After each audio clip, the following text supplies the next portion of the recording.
In this exercise, you will learn how to apply bias binding and bias facing. This is the pattern for both, and both the binding and the facing will be applied along the neckline. On this pattern, this we'll call the garment, and we're actually going to cut this on fold. And the reason I have it on fold is because we need the whole front neckline.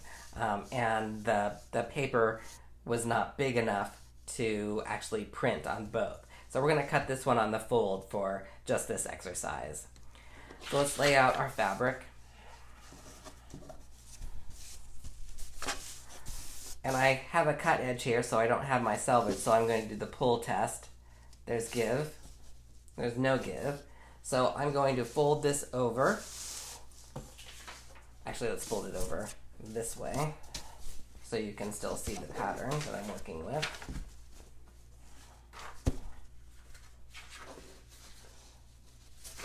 And I only need to fold it over for whatever I need, and I'll just cut these two separately. And I'll just hold this with my hand and trace around.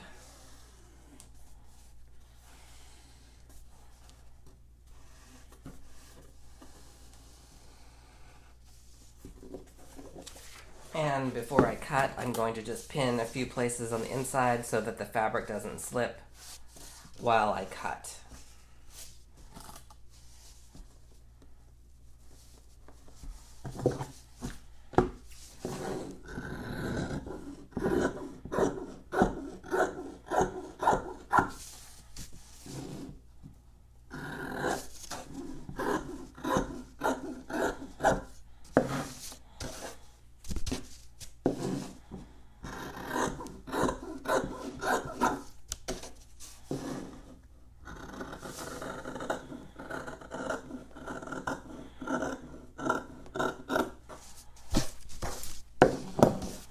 One, and now I'm going to fold this over again, trace it,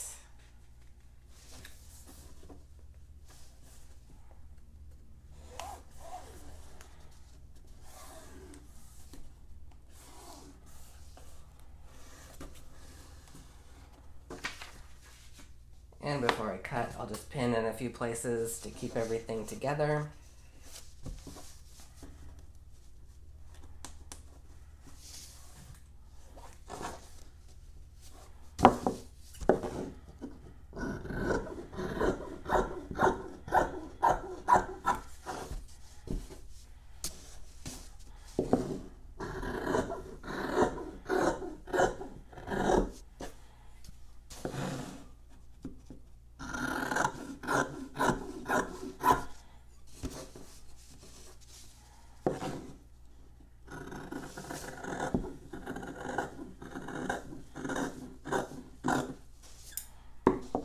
Okay, so now I've got the two. I'm going to open these up, take these pins out.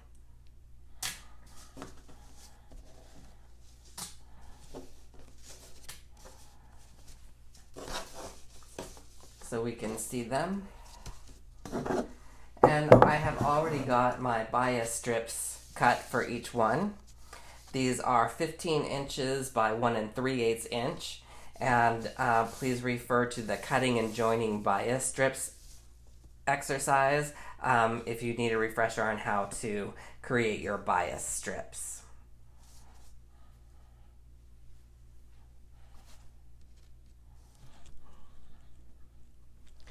For the bias binding, we're actually going to start on the wrong side of the neckline. So this is the wrong side of the garment. And we're actually going to sew the face side of the binding around the neckline. So it's the face side of the binding to the wrong side of the garment.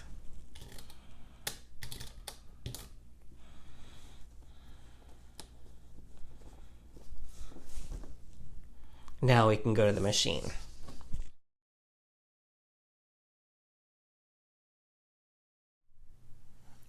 All right, so we're ready to get started with sewing this binding around the neckline. And basically what we're doing, we can't really pin this around the neckline. We actually have to manipulate this piece around the neckline as we sew it to the neckline. So I just have this pinned here just to keep it in place for the time being, but I'm just going to unpin it. And again, we're sewing the face side of the bias to the wrong side of the neckline. And I'm going to match it up here to the top, the shoulder line at the neckline. And then we're going to sew this at a 1/4 inch seam allowance. So the edge of the cut edge is going to be at the edge of your presser foot. So I'm going to start off with a back stitch.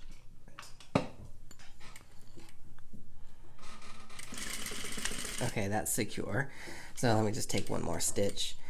And what I'm going to do is I'm going to actually just manage to get this binding, this bias binding piece to sew right around the neckline, and it will happen as we sew.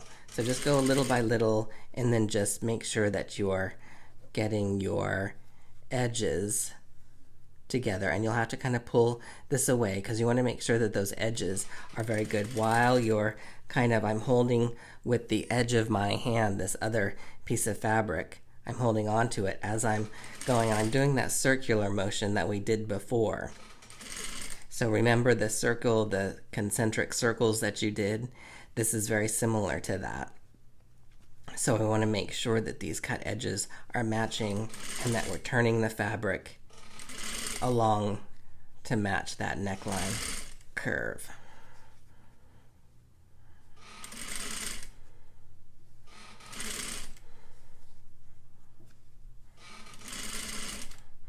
You really want to try to be consistent with your sewing width so that when you're finished with your binding, you actually get a nice consistent width of the finished binding width. And we're coming up to the end. So I'm going to get ready to do a back stitch, and I'm going to back stitch there at the shoulder, where the shoulder meets the binding. Take this out and have a look at it.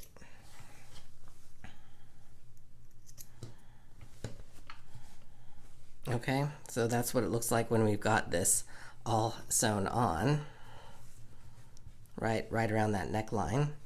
Okay, so we're going to go over to the press mat, we're going to cut this excess off, and we're going to prepare it to actually fold over on itself. Alright, so we've got our bias strip sewn to our neckline, and I'm going to trim off this excess. And I'm probably just going to leave a little bit extra, just a little bit. There we go. Alright, so now what we have is we have this piece of binding. And I'm just kind of pushing up here, I'm just kind of making sure that there's no extra ridge. I can kind of see through this fabric. I want that seam line to be right on. What we're going to do now is we're going to take this cut edge, the opposite side of the binding, and we're going to fold it over to meet the raw edge of the seam allowance. And we're going to do this all the way down. I'm going to go ahead and press. Try not to press this seam. You only really want to press your binding. So I'm going to use the iron to actually press this right on this edge. Now, let me just do that much for right now. Now, when you get to this curved part, it's going to be challenging because it looks like it's going to be puckering. So what you can do is just kind of straighten that out just a little bit. Don't pull too much, but you'll be able to kind of straighten that seam out a little bit so you can see that your fold over to match the seam allowance raw edge. I'll just take the iron, kind of give it a simple press, do little by little, and then I'll get this other edge done. Fold that seam allowance toward the binding, and then fold that cut edge of the binding toward that seam allowance.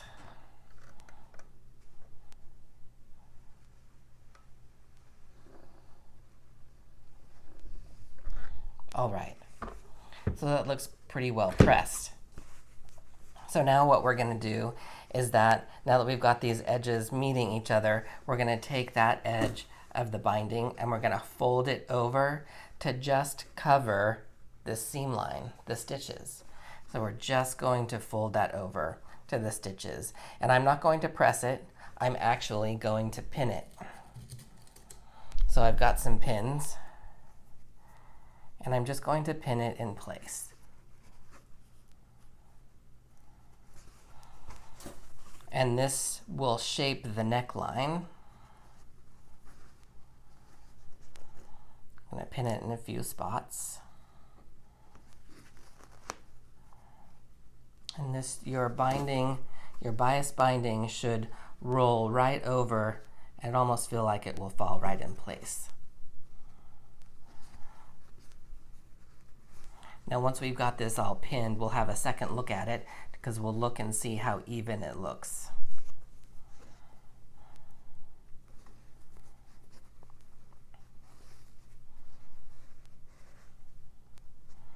Get this last piece pinned.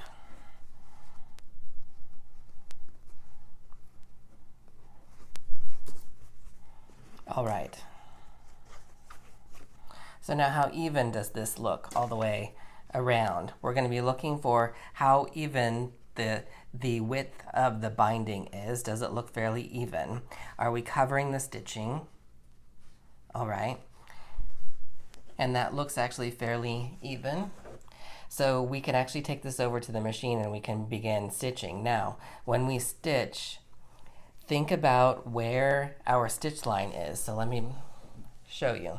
So if the stitch line is here, we want to cover that stitch line. We want to cover the stitch line with the binding. But when we stitch the binding, we want to stitch in about 1/16 of an inch. From there, if we're just covering the stitch line and we sew in 1/16 of the on the outside, we should be catching the binding on the inside. So think about that while you are stitching, and we'll talk more about that in assessment. But let's go over to the machine and begin to sew this on. And also one little note, you're going to have to continue to correct the binding as you're sewing. So I'll talk about that while we're sewing as well. So let's go over to the machine. All right, so we're ready to stitch on our binding, our folded over binding, to the outside of the garment. And we're going to stitch right here on the edge. I'm going to take this pin out so we can have a look at this really quickly. So up close here, we folded it over and we're going to just cover our stitching, right? So we can see our stitching. And what we're going to do, the idea is that we're going to stitch right here on the edge. Now I said 1/16 before. If you can just cover that and then sew in 1/16, that's fine. But if we can, I think it's probably going to be a little bit easier if we sew in maybe just a skinny 1/8. And I'm going to grab this pin again and I'm going to show you why. So if I can get my fingers out of the way so you can see. Okay, so this is our original stitch line and we're folding the binding over to cover that. And I'm going to pin where I think we should be stitching. So I think we should be stitching right about here. And that to me looks like about 1/16 from the edge. But if we turn this over onto the other side, what do we see where that pin is? Okay, that pin is actually right on the previous binding. So that's kind of what we're going for. So we have the stitching only on the binding on the outside, and on the inside. Okay, so let's make that our goal. So I'm going to actually place this under the presser foot in a little bit. I'm going to leave the pin in there for right now until I get the needle in. So I got the needle in. I'm going to take this pin out now. And that's about where I'm going to want to have my stitch line. And we'll keep our fingers crossed that we only get our stitching on the binding. So I am going to start off with a back stitch. And then I'm going to continue in a curving motion all the way around. And that went kind of fast. right? Kind of keeping an eye on where your binding is going in relationship to your foot. Kind of find a landmark so you know that you're actually stitching the same width from this folded edge of the binding. So remove your pins as you go. Make sure that the binding is still covering that stitching. And I'm just kind of holding it this way, and I'm just kind of guiding it into the foot area.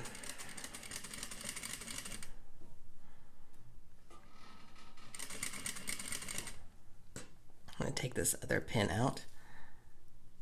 So as I'm guiding it, I'm still kind of guiding it with the rest of my fingers kind of in that circular motion right around that neckline.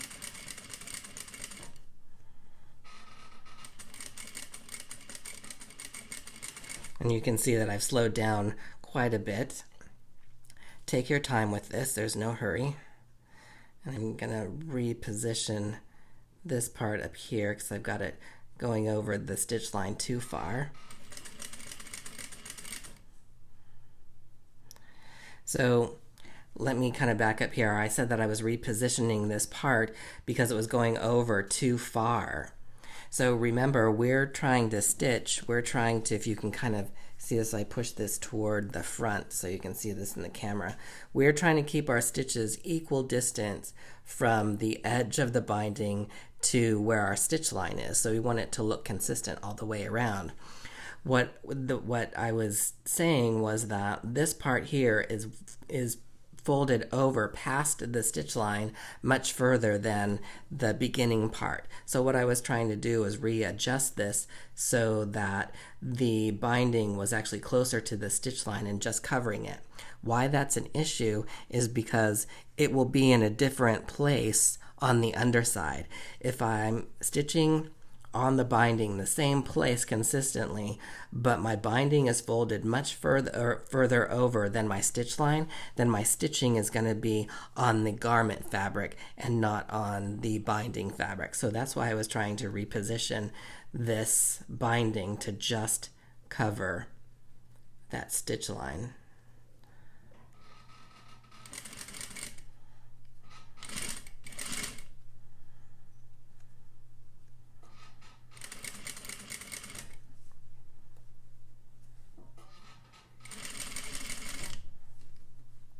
Take this last pin out.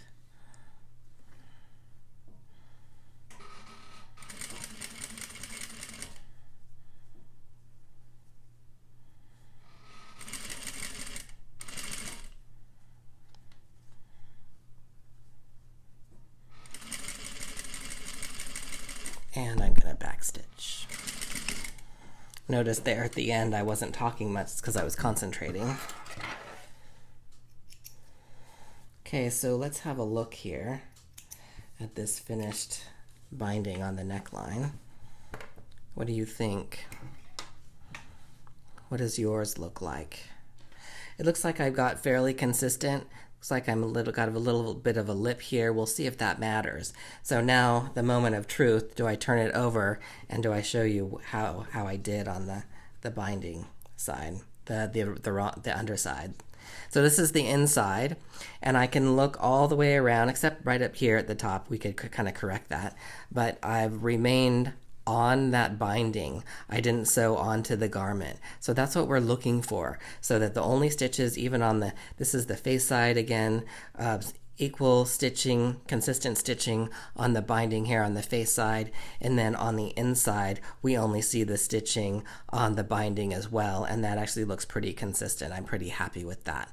We'll give this one final press and then we will talk about it in assessment. Okay, so we're going to give this binding one final press, but before I do that, I just want to reiterate that I did not press the binding over previously. So as we folded that one edge in to meet the seam allowance edge, and then we folded it over and pinned it to the neckline, I did not press that down. The reason I didn't press it is because you can see how soft this folded edge rolls around. Now had I pressed it, and if I would have pressed it, I would have put a crease line on that edge. It would have been, looked really hard. And then because in this area, if you remember, I had to reposition because it was folding over too far past the stitch line and I needed to reposition it. So because I needed to be repositioned, had I pressed that, I would now have a crease going here that I may not be able to press out of that neckline. So now that I've got this neckline nicely rolled over, I can press it, but I'm not going to press it very hard. I'm just going to give it a nice light press to get rid of some of the light puckering that might be around. But that was the reason that I didn't press it after I folded it over the second time, is because I didn't want a hard crease that I may not be able to press out later. So I just wanted to mention that. So I'm just going to give this a really light press.